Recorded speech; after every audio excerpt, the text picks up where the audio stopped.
No, that's not a cheater device. We're gonna use that device to determine if manufacturers of monitors are cheating. Okay, so this is actually the LDAT 5G from NVIDIA. I actually have had this since January. I asked them for it. I said, guys, what tools are there that exist that I can use to provide more meaningful information to our monitor reviews rather than here's the specs they say and here's what it looks like. We want to be able to actually find out, are the spec sheets a bunch of bullshit? So I've actually learned how to use this now when it comes to monitor testing. We're still are learning how to use this when it comes to response time and latency testing when it comes to like click to photon and gaming. So we will be utilizing our Elite monitors, which also have NVIDIA Reflex Analyzer built into them. This is not NVIDIA video, it's just this is a very useful tool that is, regardless of how you care about NVIDIA or like them or don't like them, they have made these tools available for us to actually be able to measure what the impact of something like frame gen is on when you click the button and when it happens on screen. So we'll be using this device by NVIDIA to test the NVIDIA stuff that I think is not great, like the impact to response time, or excuse me, latency when it comes to things like frame gen and and other stuff. So, but more importantly, the way we can use it to test things like peak brightness and max brightness when it comes to monitors and checking the spec sheets, actual response time when it comes to gray to gray and gray to white and black to white and all variations in between. So what I have right here is is 3 monitors we're gonna test today just to see for some proof of concept. 1, how you guys receive the information, and whether or not you like this information, and 2, what a crap monitor. This is absolute junk. Like this Acer monitor is junk. It's the same as the ones we have on the wall. This is actually the one I bought to replace the corner one that has a black line going through it, but the black line triggers you guys so much I've decided to leave it there. And now I can do a video like this. So this is just a basic 120 hertz LCD, nothing special monitor at all, right? It doesn't even have DisplayPort. I have to use HDMI or DVI on this monitor, which is so weird. Then I have the Elite MiniLED, which was a very expensive, north of $1,000 monitor when it came out. So we're gonna be testing like response time when it comes to that panel. And then we have, for shits and giggles, an OLED, this is actually an Alienware, but I have the OLED on here because they say like 0.03 millisecond response time, and we should be able to measure that considering the tool measures it's like the equivalent of a 10,000 FPS camera. Yeah, sure, it's no slow-mo guy's camera, but it is measuring to the second decimal for response time. So we should be able to do that. Anyway, here we go. First things first, I'm curious. I don't have the specs on this monitor. It's so low spec, it doesn't really matter. I'm just using this as like a shit monitor, a good monitor, and an OLED, just to compare. LCD, Mini LED, OLED. So if I go ahead and open up the display test right here, I wanna go ahead and demonstrate to you guys. So here's the white square. You can see if I move it off the square, it moves around, right? So the measurement of that square is 255. You're gonna see the brightness, or excuse me, the gray level measured between 0 to 255. So the gray that you see here is actually 64, which is quarter gray. So basically, if you were to chop up from black or off to white, you have like quarters, sixteenths, and all of that based on 8-bit. So we can set, it turned off because it doesn't want to just sit there. Anyway, so you're gonna see numerical values and we explain what those are as we go. But if I go and open this up, we can also see the peak brightness. So right now that white square set to 255 is about 420 nits.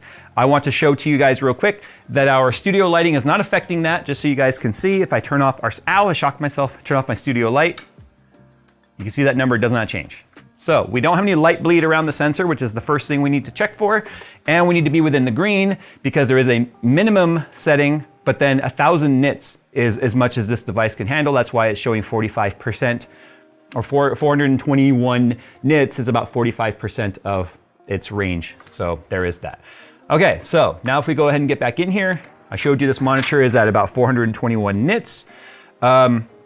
We got a lot of different things we can do. I don't know why it's happening with this monitor. This thing on the right here is the refresh rate, right? Or the hertz rating of the monitor. I have it set to 120, but it has these strange blips. And the other monitors don't do that. So I don't know what that is or why that is, but it's just something I'm noticing. Over here on the left, you'll see nits, and this is in a percentage. So this is from zero brightness to full brightness. But it doesn't actually give you the nits displayed.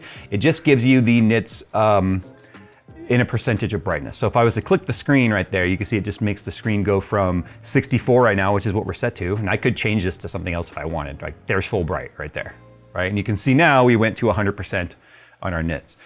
64 though is quarter gray, and that's where the standardized testing starts.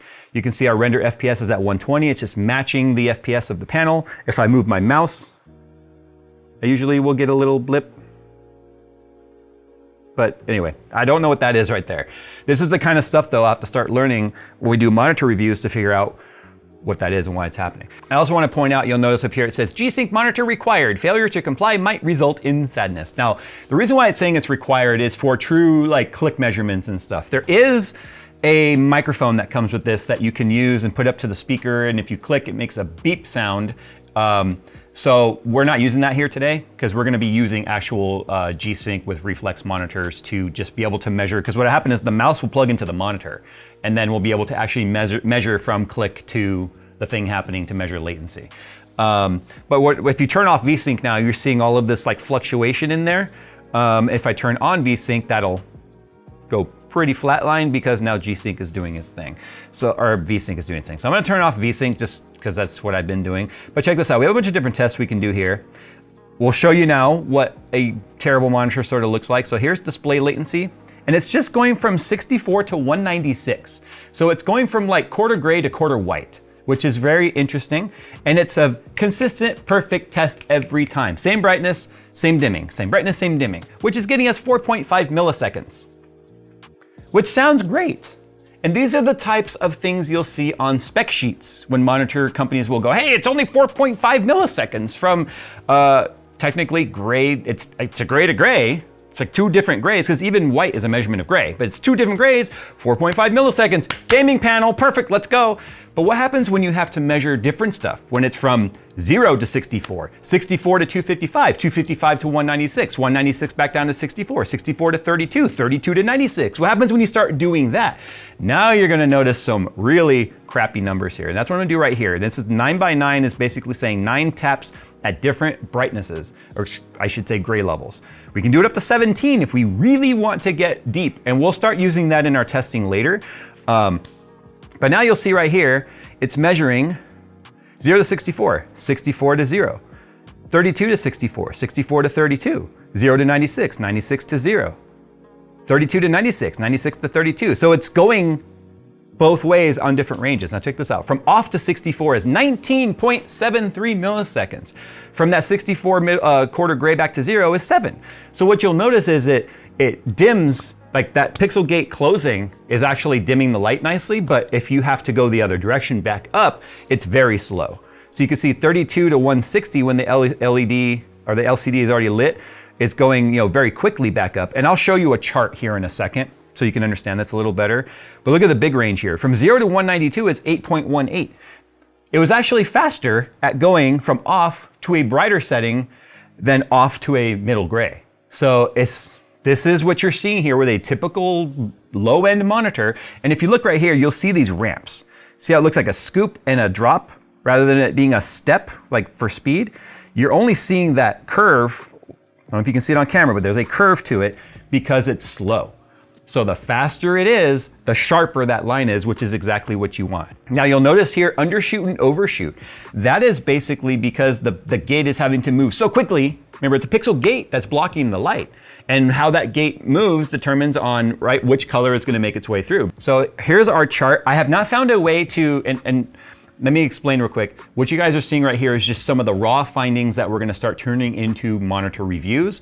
What I haven't been able to do is find a way to chart this neatly yet. I might start charting it with color. Very similar to like a fuel table when you look at fueling for tuning of a car rather than doing like a line chart or whatever. That will probably be more useful for you guys to see a color gradient of, once it starts going out of this level of brightness or having to move this far, this is how slow it gets. I think that'll be more useful for you guys. Editing Phil, I'm sure put on screen right here what a fuel table looks like. It'll be very much like that. So to understand this chart, the first one here is response time. The average is 9.5. And this is the kind of stuff you'll start seeing with monitor companies is they'll just take the average and go, hey, that's our response time. They also might take just the 0 to 64 and find the best ones and say, hey, we're 6.2. It's close enough to 5. We're a 5 millisecond panel. This panel right here doesn't even really advertise its response time because as you can see, it's all over the place. So the way to read this chart right here is this is response time, this is overshoot, and we'll talk about that in a moment. So response time from 0 to 0 is a comma because there's no change, therefore there's no time. It's instant. But from, let's see right here, 0 to, let's say 64 to 0, 7 milliseconds. Right? So we showed going off is faster than going on. If I go from 0 to 64 right there, it's 7 milliseconds, right? So let's see what full white looks like. Look at that. Full white's pretty fast across the board because of the fact that, again, it's just open the gate all the way. Don't start metering the light in any way and trying to block some of it. Just open the gate and that's where it's fastest. But where it's slowest right now, see 12.7, 12.5, yeah, 12.7 is when it's having to mitigate that lighting to land somewhere in between. So going from 255 to 128 is 12.7 milliseconds, right? And then anything down here, as you can see, from white into anywhere in the middle is where it's slowest, right? All the way into the 12 millisecond range. Now, most gamers would look at that and be like, oh, that's not that. I mean, I guess you'd actually, depending on the type of gamer you are, you might say, that's not terrible. I remember the days of 20, 30 millisecond monitors. But if you've ever experienced a 5 millisecond or faster, like 1 millisecond, what people have kind of started to consider to be the gold standard, 5 starts to feel slow once you've experienced 1. If you've experienced 1 or 5, 12, that's pretty terrible. Like it's gonna be nearly 3 times the delay between when something is happening on screen and when the screen can refresh that image. Like in terms of the not just refresh rate, but the response time to respond to the changing image.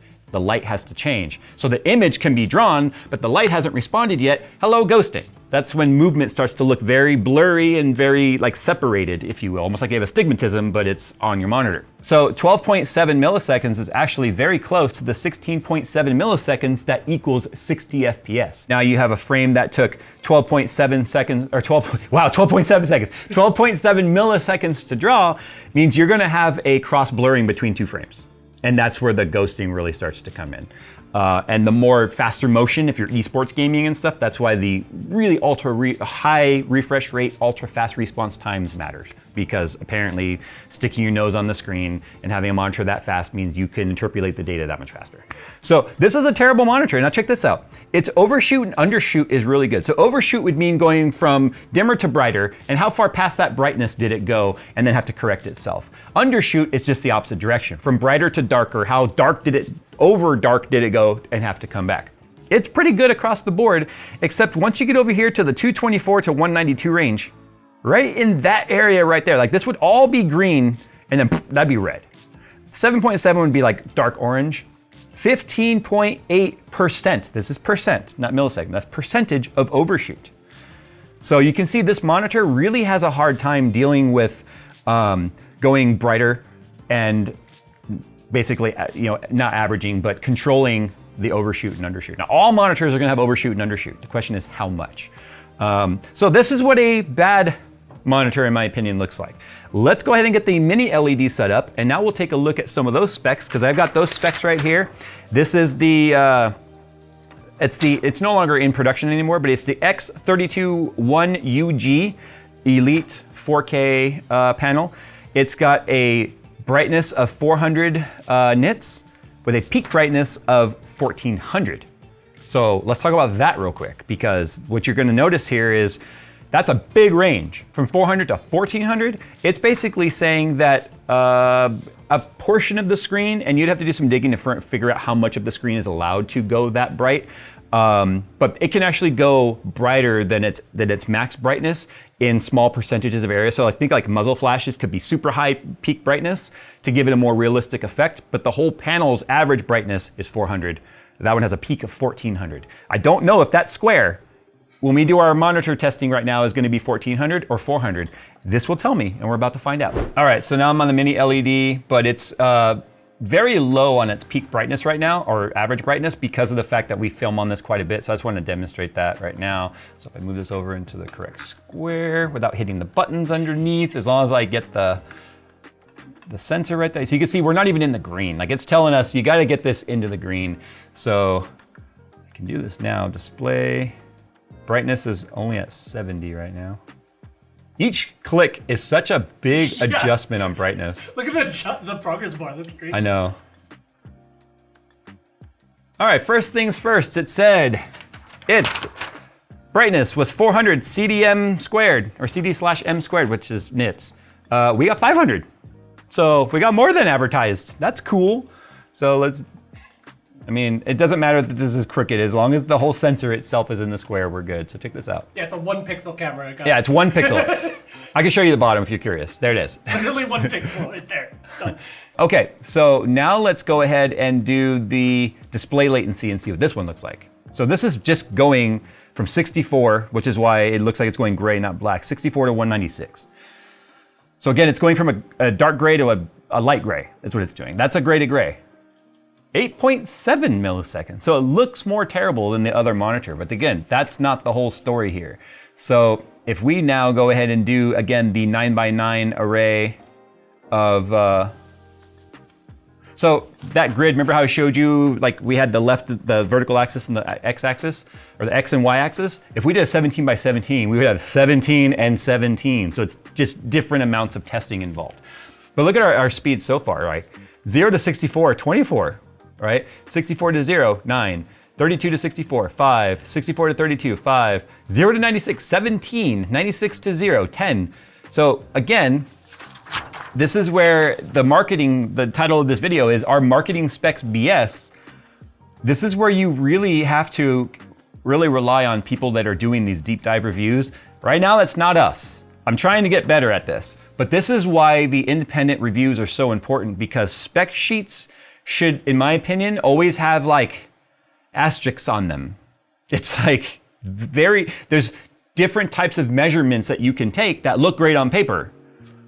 Now we know this monitor here is significantly better than the other monitor, but what's that gonna actually look like in some of these numbers? Like some of these numbers here initially don't look great, because I see some that are 11, we got some as low as 3.99. In fact, we even saw some 3.0s on the Acer monitor, but again, it's just how it got really lucky on some of the gray to gray changes. So this is where it becomes kind of interesting too, where we can kind of now compare what some of the reviewers have been saying. So I just looked up like what is the average response time of the XG321UG.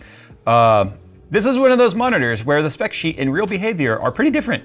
The official advertised response time is 3 milliseconds gray to gray. Let's bring up the results, shall we? I see a 3.8, and that was 192 to 224. But our max up overshoot was 14.7%. Again, look at the overshoot is diagonal. You see that? That's interesting too, if you look at the way it's diagonal. So it seems like it's kind of right down the middle once it's, on those changes there. So we had a 14.7, a 14.2, and 11.8 at 160 to 128. It's so close together too. That's like it had a hard time adjusting micro movements. So all of these overshoots are 224 to 192, 192 to 160, 160 to 128, 128 to 96, and it got faster as it goes down it gets dimmer, but it had a hard time not overshooting those micro adjustments. That's kind of interesting there. It kind of makes sense if you think about a physical crystal, right? Like if you have to move it very quickly, it's easy to just give it a lot of power to move it really quickly. But if you have to make small movements, a small movement that's very quick is really hard for any system to do. Now it says here the official advertised response time is 3 milliseconds gray to gray. This is the classic best gray to gray transition. That'd be 4 though. Anyway, real world measurements is around 7. So it says what it means in practice, it's a fast for a 4K IPS mini LED, but not esports level fast, more like a good 144 Hertz class motion clarity. Expect slight blur and darker transitions, some variability depending on overdrive settings. Now we're stock settings, we don't have overdrive going right now. I kind of want to try turning on overdrive though to see what happens.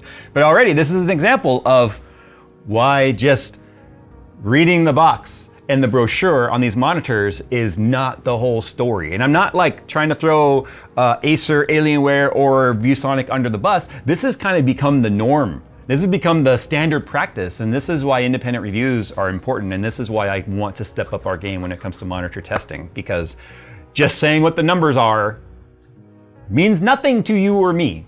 I have to be able to test this stuff. Okay, so now I'm in a custom profile. I'm in response time overdrive, ultra fast, and I put the brightness back to 100%. That all of these, like by default, have 70% brightness. That's part of like the ERP/California assault monitors and all that sort of European assault monitors and stuff that consume too much power. Let's go ahead and check our brightness now.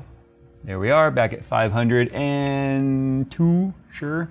So we want to do another video one day. I might even have Phil kind of curate this one about what Overdrive actually does to your image. Because look at the graph now. Every single one of these, look at the overshoots, more than 100%, 135%, 113%, 122%, 160%, 243%.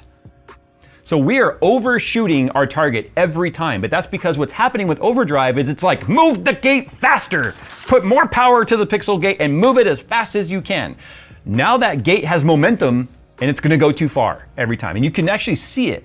Everything had a mountain peak to it and the undershoots had a valley to it. I bet you this is where we're gonna get our 3 millisecond average because of the Overdrive. And that's where I'm kind of unhappy with the spec sheets, because if you have to enable something that's not out of the box, I don't think that should be its standard. Like, I don't think that should be what's listed as a spec. I think it should be out of the box specs, and then you just lean into the, hey, we have these options. You can overclock the monitor. Essentially, we overclock the monitor. Although we're not overclocking the frequency, the hertz rating, which you can do on a lot of monitors, we are overclocking the speed of the monitor in terms of the response time. So let's see what that one looks like compared to this, shall we? Now this is something that we'll talk about in our later video that we want to do about Overdrive, monitors that support Overdrive like this, and what it's actually doing to your image quality. It can actually make your image quality look really, really terrible. In fact, more often than not, the image quality looks worse than what some of the ghosting would if you have smooth ghosting versus this over-sharpened, crazy-looking, it almost looks like outlining too, and you get a separation ghosting effect. It's just what tends to happen is sometimes the ghost in like the UFO test, the ghost lagging behind, the ghost ends up in front, which is really crazy to think about. Holy crap, look at the percentage of overshoots. That's crazy. Our max overshoot was 243% on up and 59.9% on down. But our average millisecond went from 7.9 to 7.9, but our max went from 24.0 to 37.5. Weird, it got worse. Yeah, so it got worse with a lot of overshoot.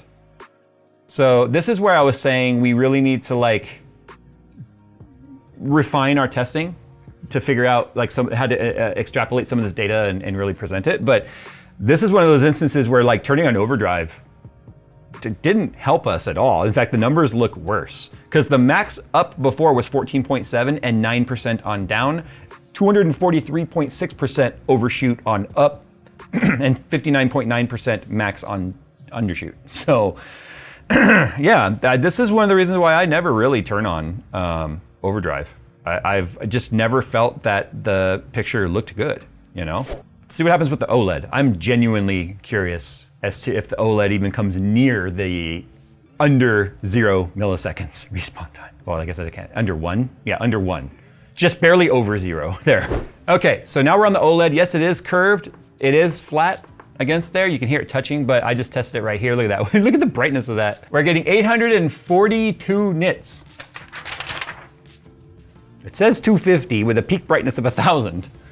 Okay, sure. This is the Alienware AW322FQF, if Nick wrote the number down right. But okay, that's much brighter than the 250 I was expecting. I'm wondering, that's why I was gonna check what mode we're in right now. I'm wondering if the mode is, if there's some sort of super bright mode that we're in. Okay, so I cannot adjust brightness and contrast. It's grayed out because the Dolby Vision is on. That's how it was out of the box. We've actually never used this panel. This is like the first time we've ever used it. So I'm gonna test it right now as is.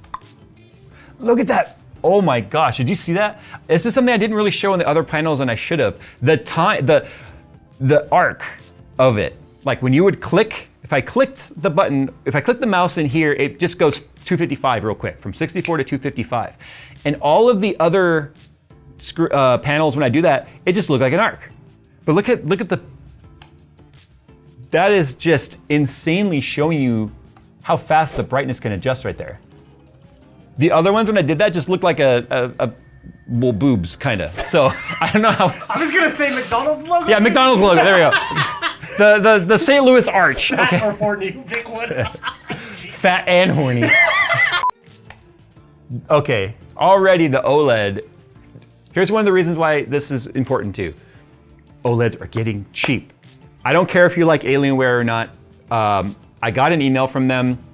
Hey, we got a new 320 hertz OLED, QD-OLED, quantum dot OLED for $350, 27 inch. I'm like, what? That is insane. This mini LED panel was $1,200. And it's slow. That's the sad part, honestly. Here's an example of peak brightness versus brightness. Here, it's 841 nits. So that square was going full bright, right? It was allowing that small area to go like to not 1400 nits like it shows, oh no, wait, 1000 nits. Okay, yeah, so close. But because the entire screen's going bright, it's only going to 20% brightness, which is about 200 nits.